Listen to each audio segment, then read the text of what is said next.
여러분 안녕하십니까? 지난 시간에는 물가 고용의 측정에 대해서 설명했습니다. 오늘의 강의는 단순 무형과 IS 곡선에 관한 것입니다. 가격이 보이지 않는 손이 작동되지 않아 임금과 물가의 조정이 일어나지 못하고 경직적이라는 것은 국민경제의 측면에서 국민소득이 총수요에 의존하게 된다는 함의를 주며 유효수요 이론의 토대가 됩니다. 유효수요를 제대로 이해하는 것은 생각보다 쉽지 않습니다. 여러분이 경제언론이나 미시경제학에서 배웠듯이 이윤을 극대화하는 경쟁적 기업은 노동의 한계 생산력을 실질임금과 같도록 하는 수준에서 노동을 고용합니다. 여기 보시는 간단한 선형 생산 함수를 생각할 때 실질임금과 노동 생산성이 같고 노동 생산성이 10% 증가할 때 실질임금도 10% 상승하게 됩니다. 그런데 생산성 혁신이 일어나 노동 생산성이 10%가 아닌 10,000%, 즉 100배가 증가했다고 가정해 봅시다. 총 노동이 100일 때 주어진 생산수로부터 모두 만을 생산할 수 있었으나 생산성 혁신으로 이제는 100만을 생산할 수 있게 되었습니다. 그러나 생산성 혁신에도 불구하고 수요가 여전히 만이라면 실질임금이 100배 상승하는 대신 전 노동의 99%가 일자리를 잃어버리게 됩니다. 수요가 많이 늘어날 때마다 고용은 하나씩 증가하게 됩니다. 결국 수요가 생산활동을 제약하게 되는데 이런 의미에서 유효수요라고 하는 것입니다. 한편 장기적으로는 실질임금과 생산성이 높은 상관관계를 가집니다. 다시 말해 장기적으로 실질임금 증가율과 생산성 증가율이 같습니다.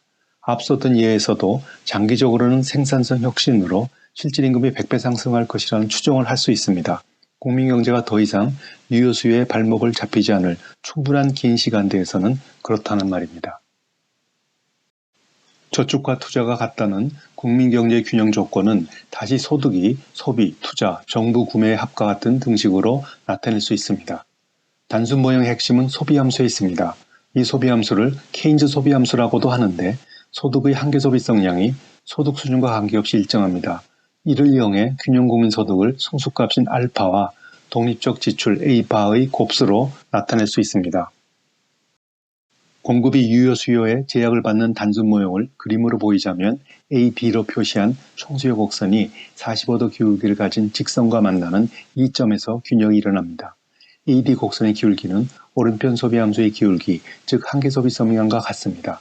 다시 왼편의 그림에서 만약 어떤 이유에서 균형이 이 점을 벗어나 Y1 또는 Y2에 위치하게 되더라도 다시 균형으로 복귀하게 돼 균형이 안정적인 것을 직접 확인해 보시기 바랍니다.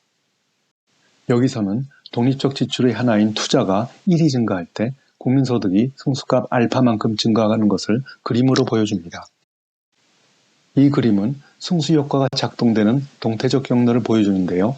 유의할 것은 투자라는 독립적 지출의 증가가 국민소득 구성에 어떻게 영향을 미치는지 따져보는 것입니다. 저축과 투자가 같다는 균형 조건의식으로부터 투자 증가는 같은 크기의 저축의 증가를 동반하는 것을 알 수 있습니다. 독립적 지출 가운데 정부 구매가 증가할 때 투자가 증가하는 경우와 어떤 차이가 있는지 확인해 보시기 바랍니다. 덧붙여 정부가 생산물 시장에 참여하는 정부 구매와 가계의 가처분 소득을 늘려주는 이전 지출은 같은 지출이지만 그 파급 효과는 같지 않습니다. 3장의 말미에 있는 연습 문제를 생각해 보시기 바랍니다. 소득세를 도입하게 될 때 승수값은 감소합니다. 승수값이 감소할 때 독립적 지출의 변동에 따른 경기 변동은 그만큼 완화되는 효과를 가집니다. 이를 자동안정 장치라고 합니다. 경기 변동에 대응해서 정부가 별도로 지출을 늘리거나 반대로 줄일 필요 없이 소득세라는 제도가 경기 안정화에 기여하기 때문입니다. 호황에서는 세원이 늘어나 세수입, 즉 누출이 증가하고 반대로 불황에서는 세수입이 줄어 누출이 감소해 호황은 덜 호황이 되고 불황은 덜 불황이 되는 것입니다. 실업수당도 중요한 자동안정장치 역할을 수행합니다. 자동안정장치가 중요한 것은 정부가 경기를 판단하는데 불가피하게 일어나는 시차의 문제가 존재하지 않는다는 것입니다. 정부가 유효수요를 창출하는 케인지언의 정책 처방은 재정 적자가 누적되어 국가 채무가 늘어나는 문제를 초래했습니다. 여기서 정부 지출이 늘어날 때 세출은 증가하나 한편 승수 효과로 인해 세원이 증가하고 다시 세수입이 늘어납니다. 그렇다면 정부 지출의 증가가 정부 재정 수지에 어떤 파급 효과를 가지는지 확인할 필요가 있습니다. 마지막으로 균형 재정 승수입니다. 정부가 지출과 세수입을 동시에 늘릴 때, 즉 정부 구매의 재원을 증세로 조달할 때의 승수값입니다. 이것은 국민저축과 투자가 같다는 균형 조건의식으로부터 쉽게 할 수 있습니다. 투자에 아무런 변동이 없으므로 국민저축도 불변입니다. 균형재정 하에서 정부 지출이 늘어났으므로 국민저축의 불변은 곧 저축의 불변을 의미하고 저축이 변하지 않기 위해서는 가처분 소득이 변하지 않아야 합니다. 따라서 소득의 증가분은 조세의 증가분과 같게 됩니다. 그러므로 성수값은 1이 됩니다. 단순 모형에서는 투자가 독립적 지출이라고 가정했습니다만 말 그대로 너무 단순한 가정이지 않을 수 없습니다. 투자가 케인즈의 야성적 충동에만 의존할 수는 없는 것입니다.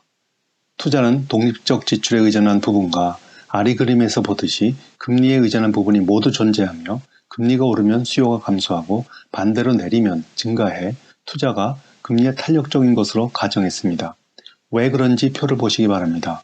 투자 가능한 4개 프로젝트가 있고 각 프로젝트에 대해 오늘의 투자 비용과 내일 투자로부터 해소되는 수입이 표시되었습니다.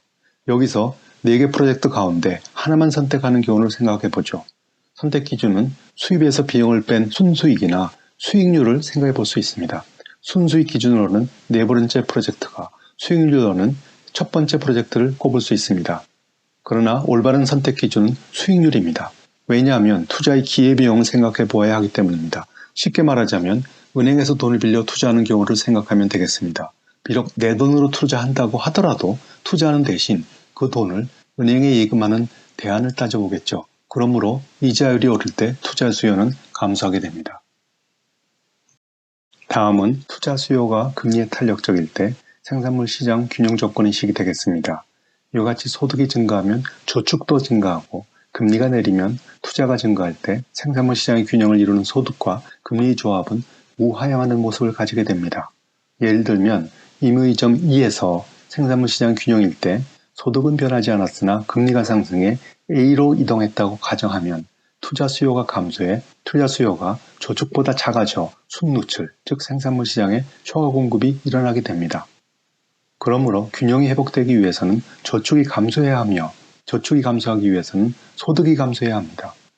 따라서 새로운 균형점은 이 점의 북서쪽에 위치한 이 다시와 같은 곳에서 일어나게 되겠습니다. 경제가 B로 이동했을 때의 경우는 여러분이 직접 해보시기 바랍니다. 이와 같이 IS 곡선은 생산물 시장 균형을 이루는 소득과 금리의 조합의 집합인 것입니다. 다음은 IS 곡선의 위치와 기울기입니다. 이를 돕기 위해 투자 수요 함수를 선형으로 표시했습니다. 여기서 모습 B는 투자 수요가 금리에 얼마나 민감한지 그 정도를 나타냅니다. 투자 함수를 고려한 균형 소득의 식은 독립적 지출 A 바에 -BI가 추가되었습니다. 우선 왼편 그림에서 독립적 지출이 1이 증가할 때 IS 곡선은 우측으로 성숙값만큼 평행 이동하게 되겠습니다. 따라서 독립적 지출이 클수록 IS 곡선은 우측에 위치하게 됩니다. 한편 국민소득 균형의식으로부터 IS 곡선의 기울기는 알파 B의 역수임을 알 수 있습니다. 이를 돕기 위해 두 IS 곡선이 만나는 점 A에서 소득은 변함이 없으나 금리가 내렸다고 가정해 봅시다. 금리 하락은 승수효과를 일으켜 소득이 증가합니다. 이때 승수값이 클수록 그리고 투자의 금리 탄력성을 나타내는 모습 B의 값이 클수록 소득은 크게 증가해 IS 곡선의 기울기는 작아집니다. 오늘은 이만 마치겠습니다.